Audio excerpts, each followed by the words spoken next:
Auzubillahiminash-shaytanir-rajim. Bismillahir-rahmanir-rahim. Assalamualaikum. Ji ayanu pakhair agale ni hao chunushumme washbale. Ohaya gonzaimas. Guten Morgen. Hola boyo. Privyet kaifa hal. Halishu bachatore. Ahlan wa sahlan marhaba. Buna mucho gracias. Swabio bhalli kare aaya. Hosh galden na sayo khuyo morachi vatochi haljut kali mera khairutan. And a very warm welcome to everybody who's tuned into PTP World and Watching World this morning. Alongside my wonderful colleague, Miss Eesha, Rehan, and I happen to be Shahzad Khan. And for every viewer who's out there might be thinking, where is my energy? But I'm just saving it for myself because I've got a bad throat, I'm under the weather, and really do not want to cough in front of my audiences out there. But first things first, hello Eesha. Assalamu alaikum. How are you feeling today? Walaikum assalam, Shahzad. I feel absolutely great, and hats off to you for pulling off such a great introduction even though you are feeling under the weather. And speaking of the weather, you know, yesterday we were celebrating our success and happiness about how Islamabad was cloudy and we were going to get a lot of pleasant weather. However, it is sunny again, and let's dive into what is happening across Pakistan. Yeah. That is, the Met Office has predicted dust or rainstorms in upper and central parts of the country till today with occasional gaps. However, hot and dry weather is expected in other parts of the country during the forecast period. Oh, that's wonderful. According to the Met Office, partly cloudy weather with dust thunderstorms is likely to isolate places in Punjab, Kashmir, Gilgit-Baltistan and Upper Khyber Pakhtunkhwa. Exactly, and for everybody who's out there, please make sure that, you know, if you guys are about to leave your home or your house, please make sure that you turn on your air conditioners first, you know, acclimatize to the environment outside or the temperature outside, and then leave. Or probably if you're in your cars, which is air conditioned, please make sure that you turn them off before getting off the car, you know, so that you acclimatize and you're not under the weather, just like I am. But not just that, I think, ladies and gentlemen, one of the most important aspects of global affairs as of today happens to be the conflict in between Iran and Israel. And to update our audiences, ladies and gentlemen, all operations at the Basit Group oil refinery in Haifa Bay, northern Israel, have been suspended after an Iranian missile strike. The company said the strike severely damaged the site's power infrastructure. In another news, which obviously correlates with that as well, that the French President Emmanuel Macron said his US counterpart Donald Trump has made an offer for a ceasefire between Israel and Iran. He emphasized that it was absolutely essential for both sides to halt all attacks targeting energy, administrative and cultural infrastructure, and especially those affecting civilians, stressing that such actions could not be justified under any circumstances. In addition to this, obviously there's been an attack on the Iranian national television, which is why blast rock Tehran, as Iran says, it's preparing for what it calls the largest and most intense missile attack in history on Israel's soil after a strike on Iranian state television. Israel Defense Forces said Iran has launched another round of the missiles towards Israel, telling the public to enter bomb shelters and remain there until further notice. There was a statement which actually came out from US President Donald Trump, who has actually warned everyone to immediately leave Tehran as he cuts short his G7 trip over aggravating Middle East crisis after unending tit-for-tat strikes by Israel and Iran.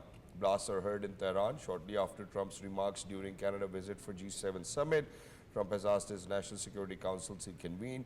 Middle East analysts say Trump is giving contradictory signals that how will he deal with Iran, which has refused to back down from its position to continue enriching uranium for peaceful purposes. The New York Times say that the US president is deliberating whether to enter the conflict with Iran to bomb its nuclear enrichment facility at Fordo. The facility can only be reached using the US's biggest bunker buster bomb, the massive ordnance penetrator using American BZ bombers, according to the Times. The report said if Trump decides to go ahead, the United States will become a direct participant in a new conflict, which in his election campaign had promised to avoid. At least 224 people have been killed in Iran and 24 in Israel in tit-for-tat strikes, which have entered into their fifth day today.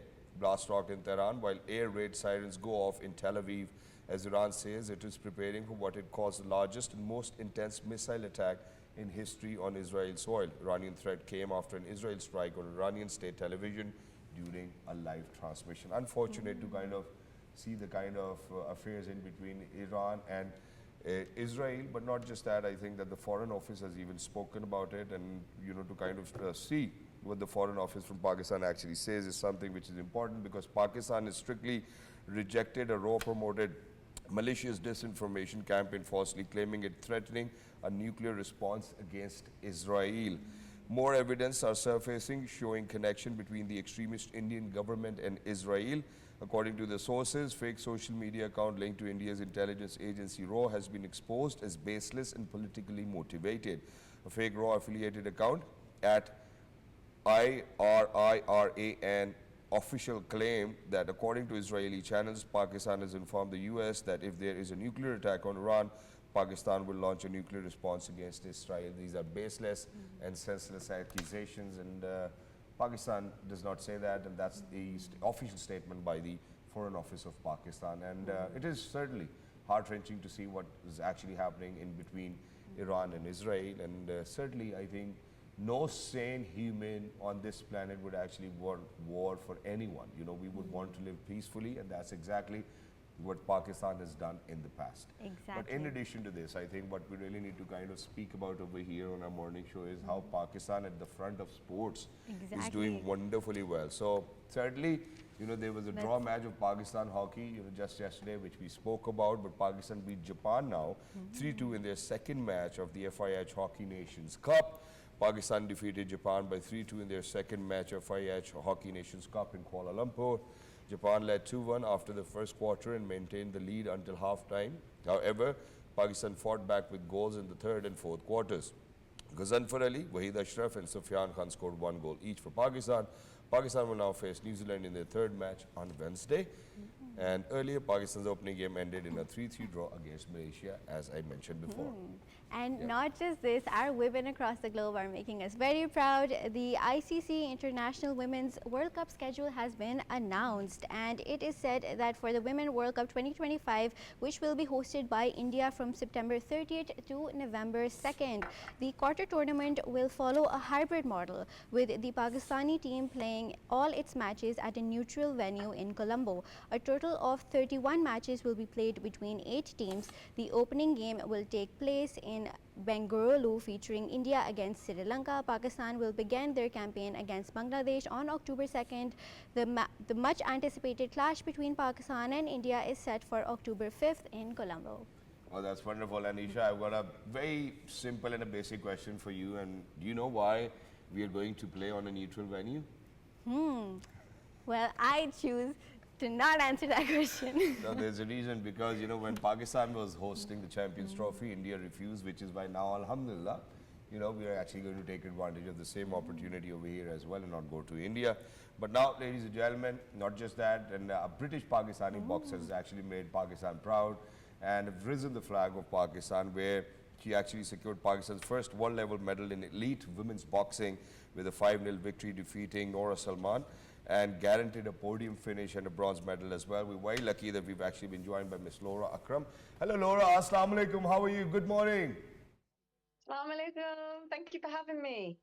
Wa alaikum assalam, thank you so much for joining us. It's wonderful to have you over here. So Laura, first things first, you're the first lady who's actually done or actually has kind of accomplished such a feat. It was, I think, Noman back in 2003 who actually did it for Pakistan. So how did you do it? Take us through the journey, and how good do you feel about it?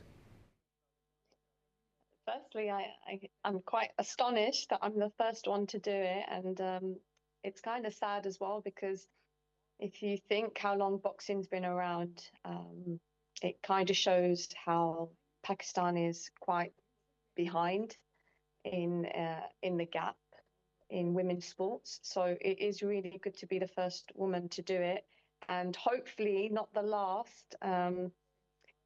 Yeah, how did I do it? So I started about 2 years ago, just after sort of being married, having 2 kids. I currently work as a nurse. That's what I do full time. So I appreciate that, going up against the international boxers. This is what they do for a living. They also are paid.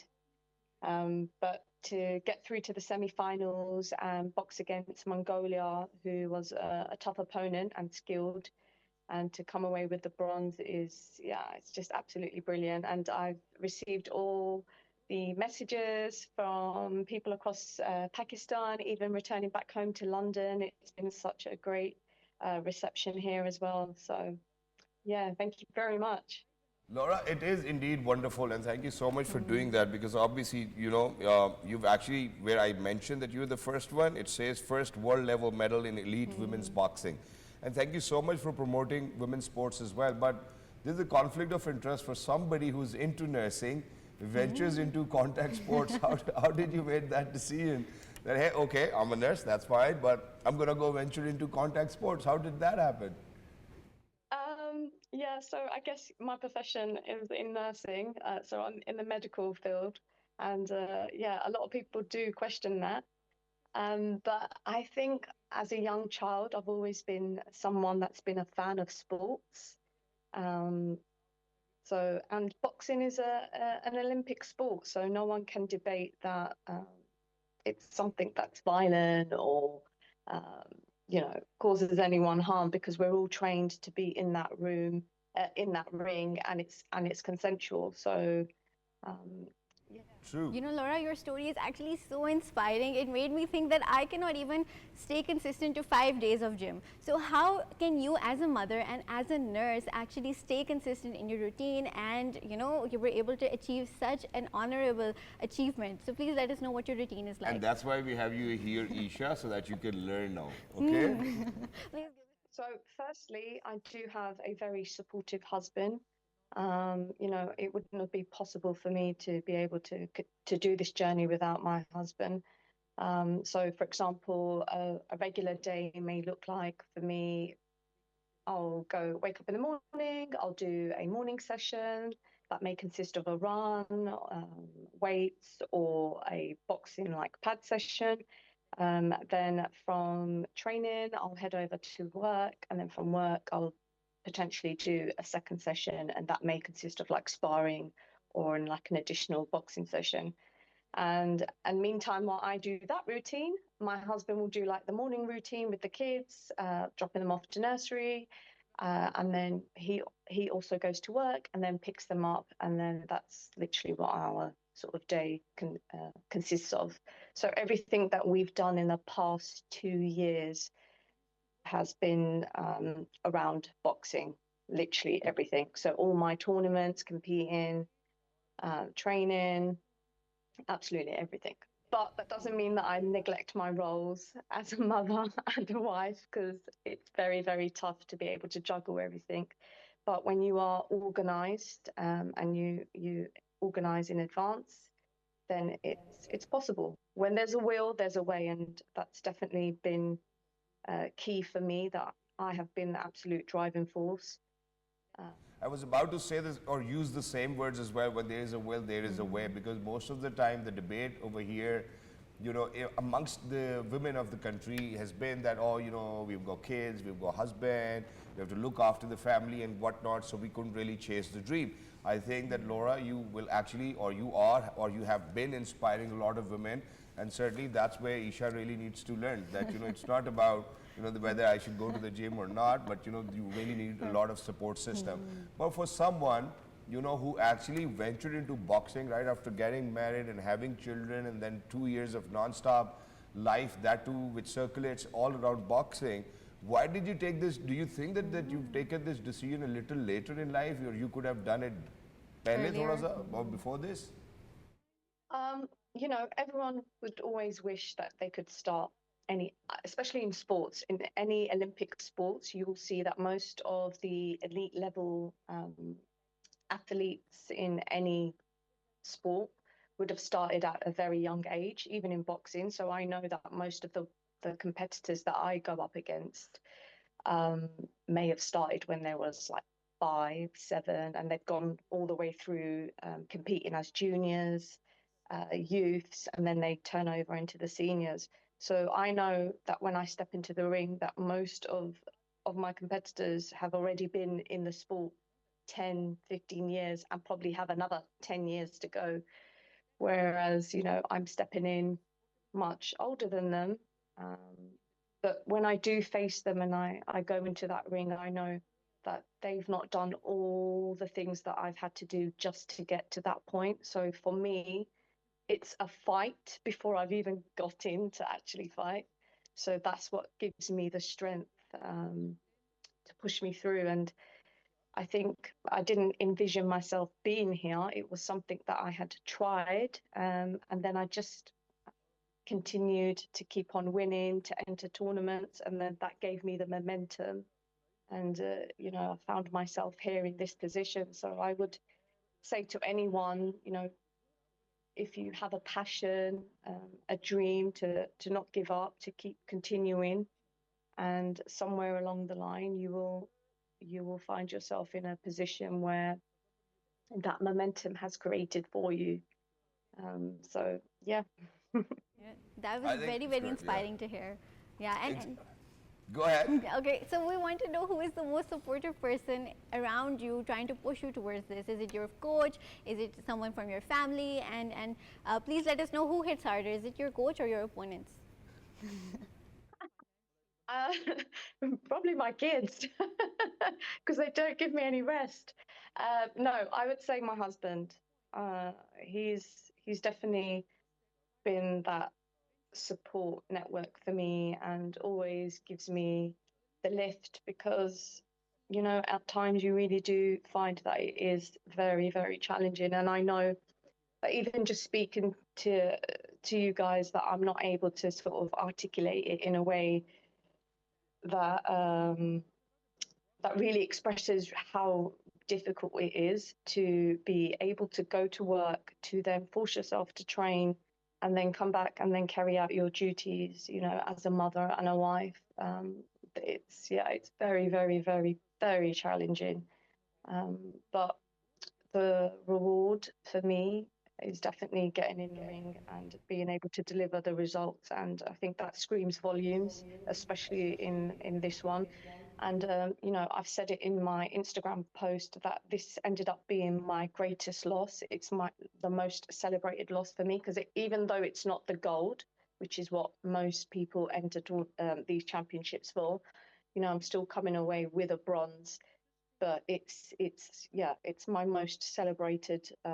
Exactly, and all you need to do, Laura, is just keep on going as well. And it's wonderful that you have your husband around who actually values you and for whatever you're contributing towards the sports front and influencing a lot of other women. But he must be scared too as well, because you might even throw a jab onto him. You know, does it really happen? Laura, मैं तुम्हारे से नहीं लड़ाई कर सकता हूँ, क्योंकि I never know. You know that you might throw a jab. You know, so. Did you actually spar with your husband ever? Did you try doing that?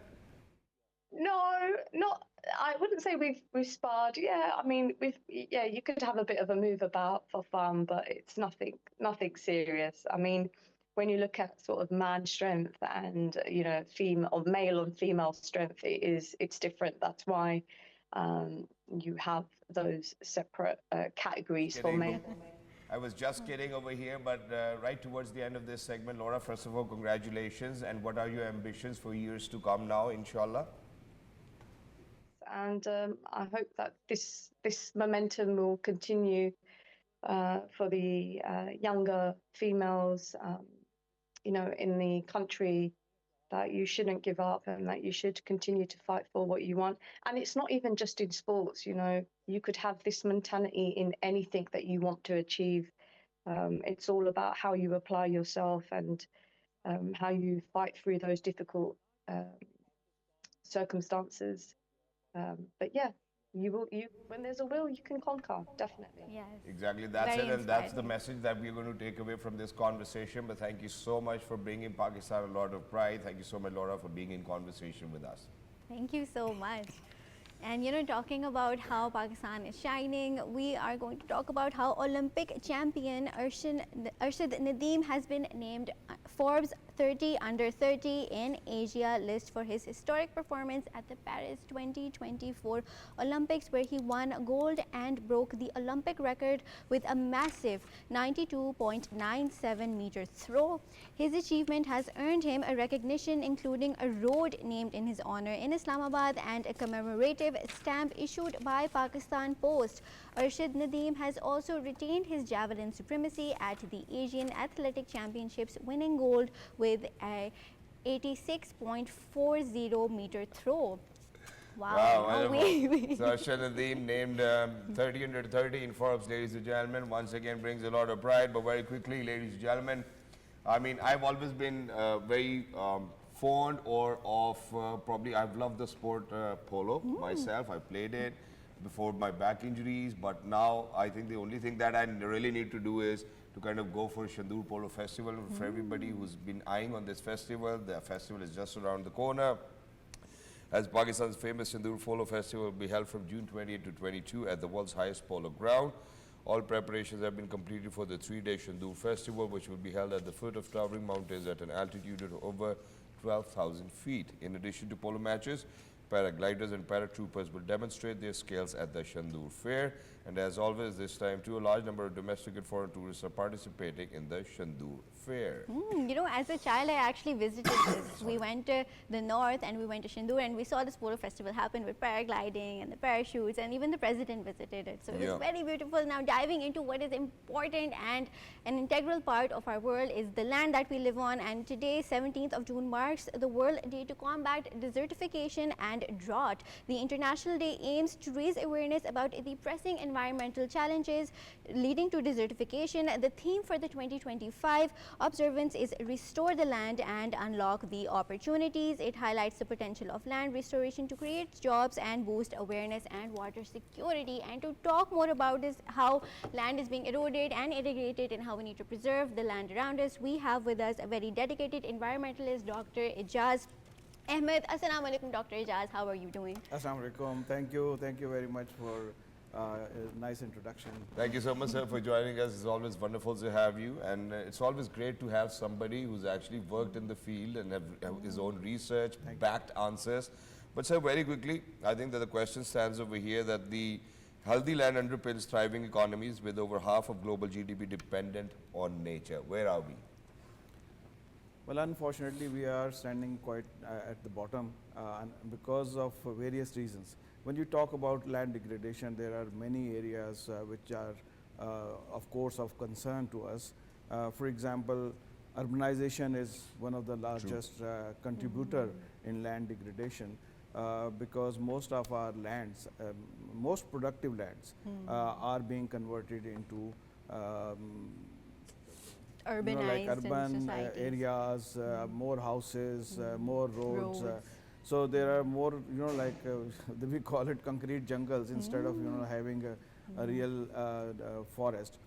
The problem with this is that, if we have vegetation, if we have forest, it absorbs carbon dioxide. So it's like sink of carbon, which is one of the major cause of the whole global warming and the climatic changes globally as well as in Pakistan.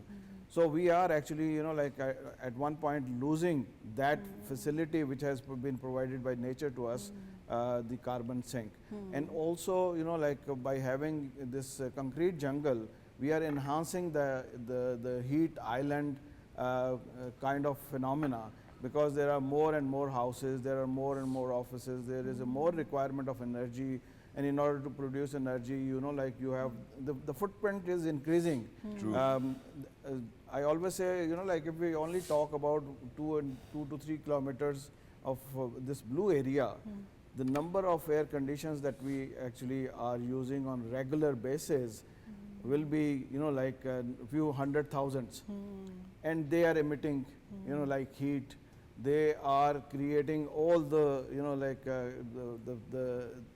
the phenomena of heat island, and ultimately, that is causing a lot of issues related to carbon, related to the environmental degradation. And so can you please, for our audiences, specify what does desertification mean? And we need to highlight how integral it is, because 75% of the world is covered with water, and out of that 25, and the rest of the land that is left, that is 25% of land, and from that land only 1.5% is fertile soil, and that is being eroded day by day slowly through our actions. So how can we stop it? So the life, life of 8 or 9 billion people depends on this 1.5%. Exactly. For food, for energy, for whatever reasons. Agriculture. So we are, when we talk about desertification, basically it is removal of vegetation from the land. So when we talk about vegetation actually plays very important role in water conservation, because if we have vegetation, water absorption, when it rains, so they absorb, and underground water is increased. But if we don't have that facility with the vegetation that we call, even if it is in the form of a grass, a small tree, or like a bush, it plays very important role. So when we remove it, that function also actually is eroded.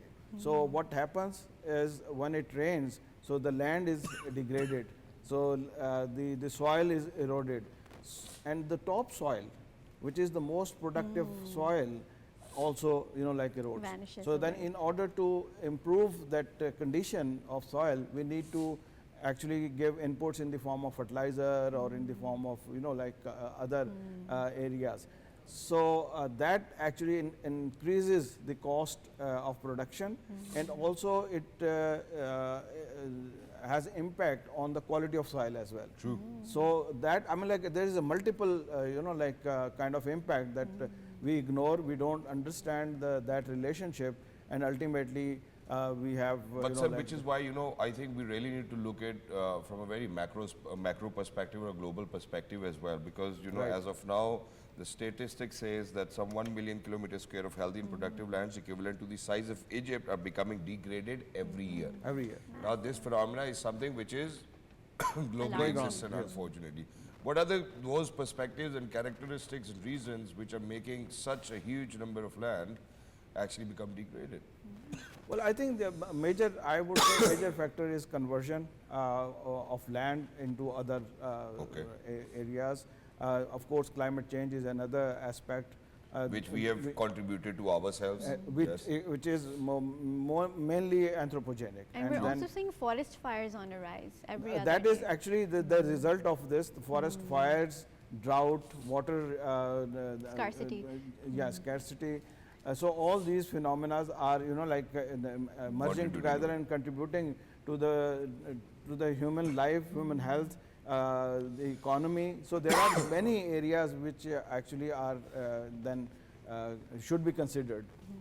Exactly, which is why, sir, in addition to this, I think what we really need to kind of talk about over here is how important it is for our researchers to understand the entire ecosystem of that particular geographical place. Now imagine, I still remember that there was this documentary which I saw, which was about Amazon forest, where the fox actually kind of went vanished, and the entire ecosystem got disturbed. So it's not just the degradation of the land, but it's probably because of the Habitats. inhabitants of that particular land which needs to be there. Do you think that this research is being put into it to understand whether this sort of desertification which is taking place every single year will not leave us with any land in years to come?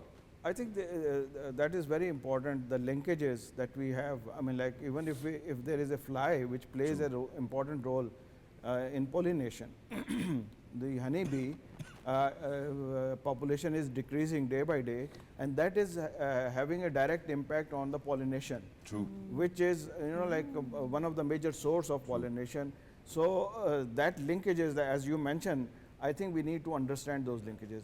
If otherwise, and there are studies which says that if honeybees vanish from the earth, the life will remain for about 4 to 5 years, and then this whole That is Exactly, and we do devastating. have such examples, sir. I think it was in China where they actually got rid of some birds too as well, and then they Sparrows. had to sparrows. sparrows. They had to bring them in because the entire ecosystem was disturbed. Very quickly, sir, to end it, one last question. That is that now the information which comes our way says from the UNCCDs that almost $1 billion needs to be invested every single day, to make sure that we preserve the land. But the annually amount that we are investing is $66 billion only, and the 6% comes from private sector. How do you think that the world needs to come together to do this? अभी तो हमने climate fund में से भी कुछ नहीं निकाला था. This is a very difficult task in a sense. Nobody is willing to contribute into that fund, Green Climate Fund. There are certain mechanisms which have actually been developed, but I think the commitments are made by different countries, but unfortunately the contribution is not to that extent. And this is, you're talking about the global average. But if we come to Pakistan, I think the kind of investment that we need in Pakistan is much higher in a sense that we have many other issues. So ultimately, the climate becomes one of the least priority, unfortunately. And it's not small steps that we need to take. We need to take a massive step to actually to restore hectares of land, not just like little kilometers, but hectares and land. It has to be small and large both. I mean, like we have to work at micro level as well as at the macro level. Exactly. Thank you so much, sir, Thank for you being so with much. us. Thank you. Lovely Thank to you. speak about. Thank you. You know, which certainly as of now people are not paying a lot of attention to, but the world will be paying a lot of attention to it, unfortunately, if we are not going to take it seriously. Well, thank you so much, Dr. Saab, for being Thank with you. us. For everybody who's out there, ladies and gentlemen, we're heading out towards a short break. Don't go anywhere. We'll be right back.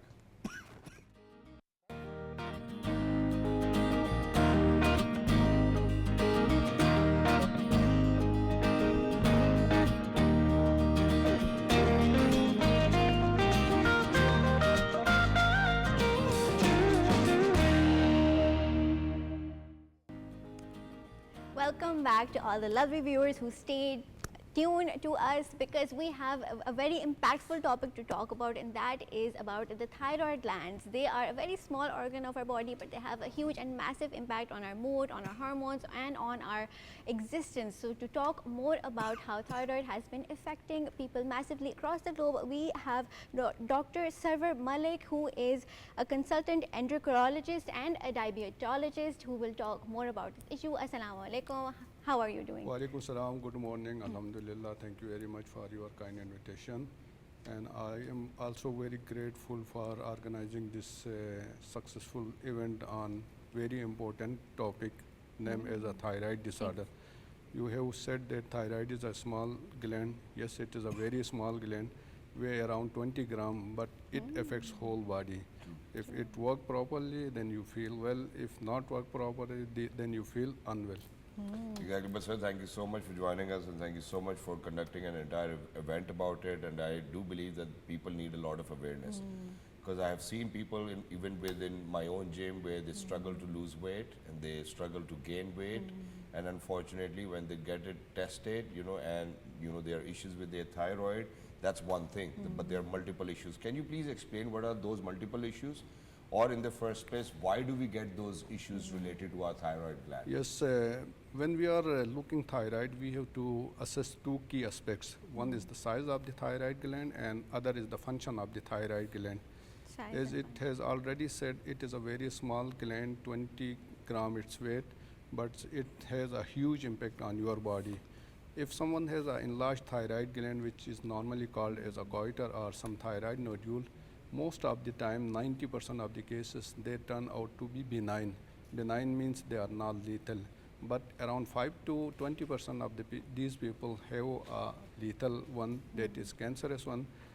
The good thing for thyroid cancer is that if you detect very early, there is almost 100% treatment option for this. If a person has to have a cancer in his or her life, and he has been given the choice which cancer you can take, then the option is only thyroid cancer, because for treatment point of view, it is very easy if you detect very early. This is one aspect of the thyroid. And the other aspect is function, as it produces small hormones. Usually they are called thyroxines. This affects your whole body from head to toe. No organ is spared without the function of thyroid. So when we are assessing people, we have to keep certain things in our mind. The first and most important thing is if that person has symptoms of thyroid or not. For symptoms of thyroid, usually it is categorized in two ways, hypothyroid and hyperthyroid. Hypothyroid means underactive thyroid gland, and hyperthyroid means it produces more than the required amount. Usually for hypothyroid patients, the typical symptoms are cold intolerance, weight gain, fatigue, depression, skin changes, dryness of the skin, and in females there are menstrual irregularities, and both male and female, they may have some infertility issues.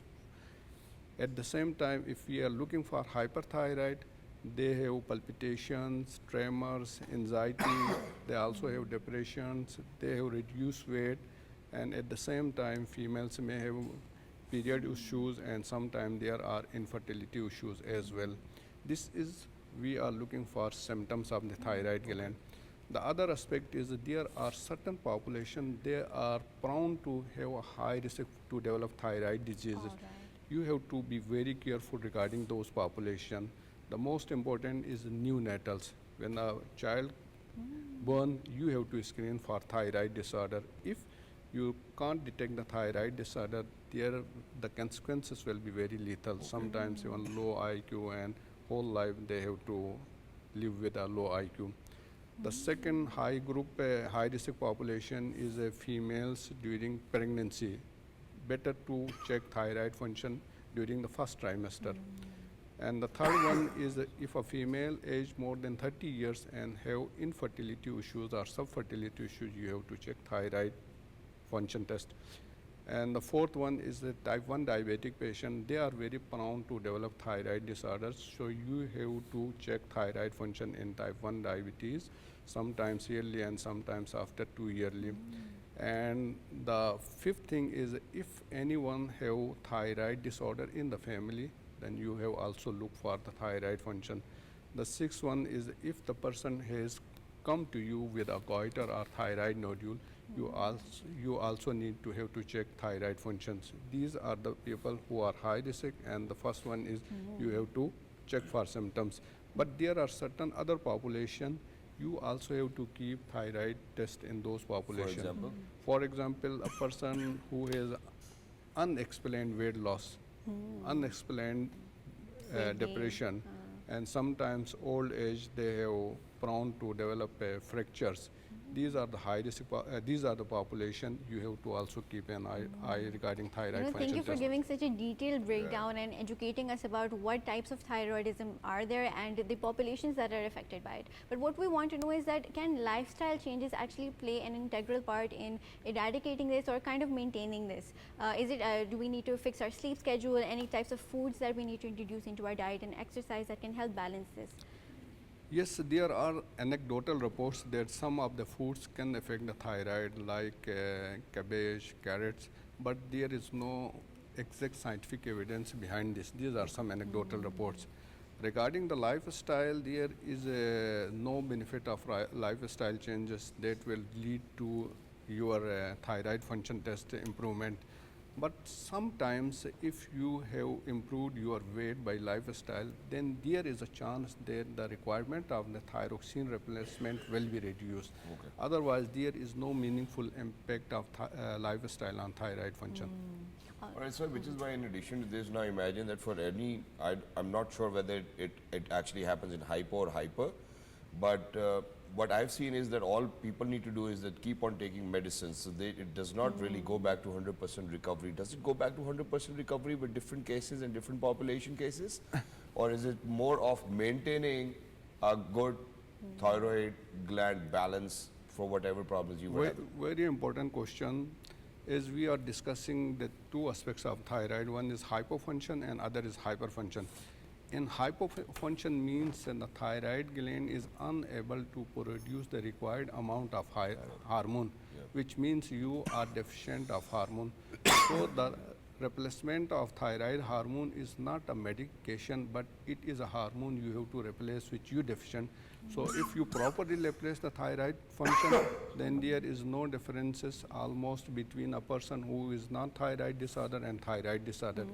And there you have to take, if you required or if you are deficient thyroid hormone, the medicine which is named as thyroxine, you have to take till the last breath. So there is no recovery. Rare cases, sometimes there is a transient hypothyroid that can be recovered, but that is a very rare cases, almost 5% of the cases. But in 95% of cases, you have to take medicine throughout your life. Regarding the other aspect of the thyroid, hyperfunctioning, usually there are so many causes of the hyperfunctioning thyroid, but one condition is usually more common, that is called Graves' disease. This is also an autoimmune condition. In that case, 10% of the population, they will never go into remission. They have to take medication or other options. And 50% of the population, they have remitting and relapsing course. Sometimes they need to stop the medication, then again they recur. And 40% of the cases, They once got in remission, then they remain in remission whole life. So you have to assess in different way.